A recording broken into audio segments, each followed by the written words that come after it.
Открытие этого бассейна ждали давно. Его строительство началось в советские годы, а запущен он был в 1980 году к Олимпийским играм в Москве. Во время Отечественной войны народы Абхазии объект пострадал и с тех пор не функционировал. В 2007 году столичная администрация сдала бассейн в аренду фирме «Аквастройинвест». На сегодняшний день ремонтно-восстановительные работы здесь практически завершены. Бассейн был сломан посередине, и то есть очень много времени отняло у нас, во-первых, исследование, во-вторых, ремонт вот этой трещины. Так практически ничего не было, кроме бетона здесь. Внешние работы практически уже завершены. Вот осталось чуть-чуть плитки, там видите, вот лоток. Вот этот закончим.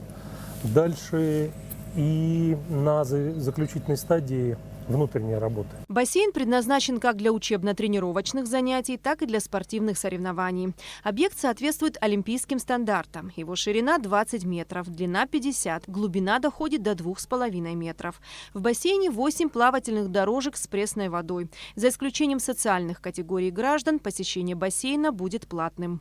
Мы планируем, чтобы школьники плавали, чтобы люди с какими-то спинными травмами плавали. Мы сделали вход для инвалидов, то есть для того, чтобы коляски могли заезжать. Лифта пока нет, но в дальнейшем планируем. То есть инвалид заехал, его опустили плавно, он плавает. На данный момент бассейн не оснащен подогревом и, соответственно, сможет функционировать только в летнее время года, пока вода нагревается естественным путем. По расчетам сочинских специалистов нам здесь нужно 780 киловатт.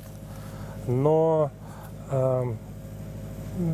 есть альтернативная идея поставить солнечные батареи, не знаю, то есть это все надо считать. Конечно, нужно сделать его обогреваемым в дальнейшем. В этом сезоне вряд ли, я так видя, уже через месяц можно будет плавать, видя динамику, я думаю, в этом сезоне будем плавать в подогретом солнышком бассейне, а дальше уже посмотрим. Чтобы бассейн работал зимой, необходимо решить вопрос с подогревом. Для этого объект надо обеспечить электроэнергией в необходимом объеме. Необходимая потребность для функционирования этого бассейна составляет порядка 1 мегаватта мощности. На сегодняшний день сети и трансформаторные подстанции, которые там расположены, и кабельное хозяйство не позволяет подключить дополнительную такую мощность. В случае подключения такой мощности у нас появятся очень большие проблемы в наших сетях. Понимаем важность, понимаем необходимость функционирования этого бассейна.